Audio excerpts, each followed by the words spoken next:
Hello दोस्तों, स्वागत है आपका अपने चल तैयारी जीत में। आज हम देखने वाले हैं छत्तीसगढ़ अगस्त मासिक टेस्ट 2022-23 का हल है यहाँ पर इस वीडियो में, यानी मासिक आंकलन 2022 और 23 के अगस्त महीने के कक्षा 8 विषय हिंदी के सभी प्रश्नों के उत्तर यहाँ पर देखेंगे इस वीडियो में हम।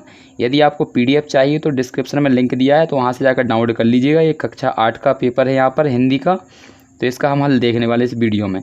यदि आपने अभी तक चैनल को सब्सक्राइब नहीं किया तो चैनल को सब्सक्राइब कर लीजिए। सभी वीडियो के यहाँ पर माध्यम से आपको यहाँ पर हल दिया जाएगा। ठीक है, तो आइए वीडियो को शुरू करते हैं। यहाँ पर पेपर देख लेते हैं क्या क्या दिया गया है। तो यहाँ पर ये दिया गया आपका डेट वगैरह, और यहाँ पर क्या पूर्णांक आपका रहने वाला है 25 नंबर का, और यहाँ पर जो समय मिलने वाला हमें 40 मिनट मिलने वाले हैं। तो यहाँ पर दो भागों में बांटा गया, खंड आ और खंड बा में दिए गए हैं। तो खंड आ हमारा 20 नंबर का है और खंड बा हमारा 5 नंबर का है। 2 या 3 दिन में आपको इसे जमा करना है, और खंड बा में आपको प्रोजेक्ट कार्य के क्वेश्चन दिया गया है, ऊपर आपके क्वेश्चन आंसर होने वाले हैं। तो पहला क्वेश्चन देख लेते हैं हमारा क्या दिया गया है। एक एक नंबर के हैं आपके ये। तो ये रहा हमारा पहला क्वेश्चन। ठीक है, तो पहला क्वेश्चन आपका दिया गया है यहाँ पर खंड आ का। तो यहाँ पर दिया गया आपको, इसको अच्छे से देख लेना है, अच्छे से पढ़ लीजिए। तो क्या दिया है, संजू को कौन सी पुस्तक पसंद आई। तो यहाँ पर इसका ऑप्शन दिए गए हैं हिंदी, स्वराज्य, गीता माता, सत्य के प्रयोग, मेरे सपनों का भारत। तो इसका हमारा सही आंसर हो जाएगा सत्य के प्रयोग। पहले का हमारा आंसर है सत्य के प्रयोग। इसके बाद दूसरा क्वेश्चन हमारा दिया गया है यहाँ पर, इसको देख लेते हैं। यहाँ पर दूसरा क्वेश्चन दिया गया है, जुन्ना युग माँ छत्तीसगढ़ी ला का कहे जाए।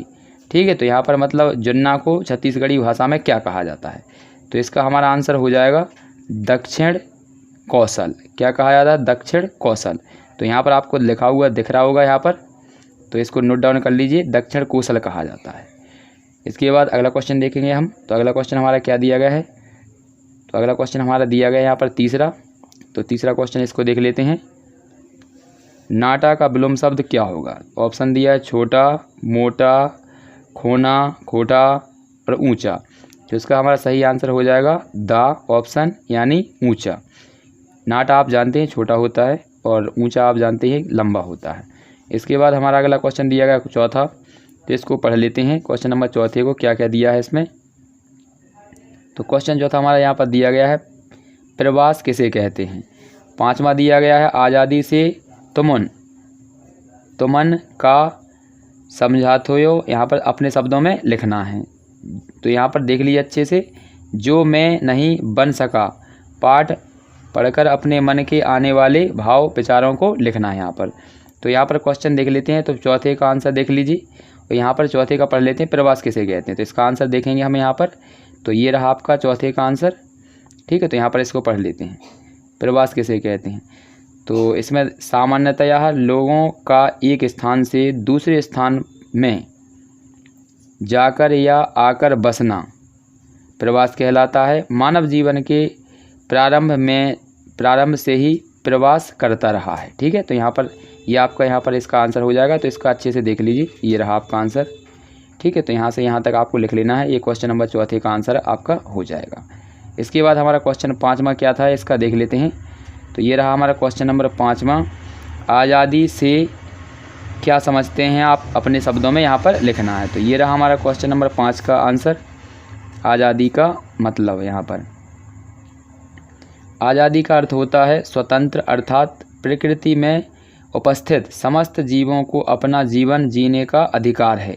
उसे किसी प्रकार की बेड़ियों में नहीं रखना चाहिए। ये हमारे सबके अधिकार हैं, कोई किसी के ऊपर पाबंदी नहीं है। कुछ नियम बनाए गए हैं, उनका हमें पालन करना है, और हम सभी प्रकार से यहाँ पर आज़ाद हैं। ठीक है, इसके बाद हम क्वेश्चन नंबर देखेंगे 6।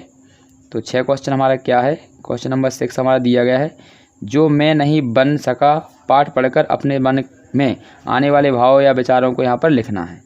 तो यहाँ पर ये दिया गया हमारा आंसर क्वेश्चन नंबर 6 का। तो यहाँ पर इसको आप नोट डाउन कर लेंगे। तो ये रहा हमारा, तो इसका आंसर लिख लीजिएगा, जो मैं नहीं बन सका शीर्षक पाठ के लेखक की इच्छा पेंटर, गेटकीपर, हेडमास्टर, चपरासी, पहलवान, जादूगर आदि बनने की इच्छा होती है, परंतु हमारी इच्छाएं ऐसी होनी चाहिए जिसे हम पूरा कर सकें। इच्छा पूरा ना होने पर मन में निराशा पैदा हो जाती है। तो ये हमारा क्वेश्चन नंबर 6 में का आंसर हो जाएगा यहाँ पर। तो इसको आप अच्छे से नोट डाउन कर लीजिए। मैं यहाँ पर अगला देखते हैं क्वेश्चन। तो अगला हमारा क्वेश्चन हमारा क्या दिया गया है 7। तो क्वेश्चन नंबर 7 देख लीजिए, ये रहा आपका लघु उत्तरीय है। यहाँ पर निम्नलिखित कविता का भाव लिखिए। तो यहाँ पर ये कविता दी गई है आपकी, यहाँ पर 2 लाइनें, इसको आपको यहाँ पर पढ़कर इसके भाव यहाँ पर आपको लिखने हैं। इसके बाद हमारा 8 क्या दिया गया है, 8वां क्वेश्चन, पक्षी प्रवास में क्यों जाते हैं, कोई 3 कारण लिखिए। तो यहाँ पर क्वेश्चन नंबर पहले 7 का आंसर देख लेते हैं। तो ये रहा हमारा क्वेश्चन नंबर 7 का आंसर। तो इसको देख लीजिए। प्रस्तुत कविता में लेखक ने आज़ादी यानी स्वतंत्रता का महत्व बताया है। कवि कहते हैं कि जीवित यानी बुद्धिमान व्यक्ति के लिए आज़ादी धर्म के बराबर होती है। वही एक सांस अर्थात छोटी सी जिंदगी यहाँ पर आज़ादी के स्वजन्मों के बराबर होती है, अर्थात आज़ादी की छोटी ज़िंदगी गुलामी की लंबी ज़िंदगी से कहीं अच्छी होती है। तो ये हमारा क्वेश्चन नंबर 7 का आंसर हो जाएगा। इसको अच्छे से नोट डाउन कर लीजिए। इसके बाद क्वेश्चन नंबर 8 का आंसर देख लेते हैं पक्षी के ऊपर। तो यहाँ पर ये रहा हमारा पक्षी प्रवास के 3 कारण। तो यहाँ पर पक्षी प्रवास में जाने के 3 कारण निम्नलिखित हैं। पहला, गर्मी एवं जाड़े से बचने के लिए प्रवास में जाते हैं। प्रवास का मतलब होता है आवास, जहाँ वो रहते हैं, घोंसला वगैरह, तो उसका मतलब होता है यहाँ पर। प्रजनन के लिए पक्षी प्रवास की यात्रा करती है। भोजन एवं पानी की तलाश में भी पक्षी प्रवासी यात्रा करते हैं। तो प्रवासी मतलब स्थान चेंज करना यहाँ पर। इसके बाद हम क्वेश्चन अगला देखेंगे। तो क्वेश्चन नंबर हमारा ये रहा 9 यानी 9वां। तो 9वां में हमें क्या लिखना है, यहाँ पर अपनी दिनचर्या के बारे में 5 वाक्य लिखना है। या फिर इसके अथवा में दिया है किसी एक स्वतंत्रता संग्रामी सेनानी के बारे में 5 वाक्य लिखना है। इसके बाद हमारा खंडवा दिया है प्रोजेक्ट कार्य, इसमें स्वतंत्रता के महत्व पर आधारित प्रोजेक्ट कार्य यहाँ पर बनाना है। तो क्वेश्चन नंबर 9 का आंसर देख लेते हैं हम यहाँ पर। तो ये रहा हमारा क्वेश्चन नंबर 9 का आंसर। ये दिनचर्या है, हमें दिनचर्या के ऊपर यहाँ पर कितने वाक्य लिखने हैं आपको, 5, कोई 5 लिखने हैं इसमें। तो आप यहाँ पर केवल 5 ही वाक्य यहाँ से नोट डाउन करके लिखना है आपको, ठीक है। तो यहाँ पर 10 दिए गए हैं या 9 दिए गए, 9 हैं, तो आपको इसमें से केवल कितने नोट डाउन करने, 5।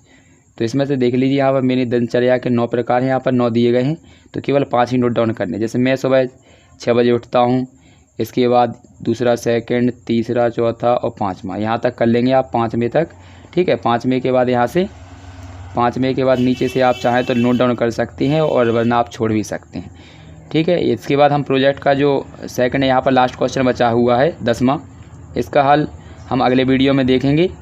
तो मिलते हैं अगले वीडियो में, तब तक के लिए जय हिंद, जय भारत। यदि आपने चैनल को सब्सक्राइब नहीं किया है तो चैनल को सब्सक्राइब कर लीजिए, जिससे कि सबसे पहले आपके पास नोटिफिकेशन पहुंच सके।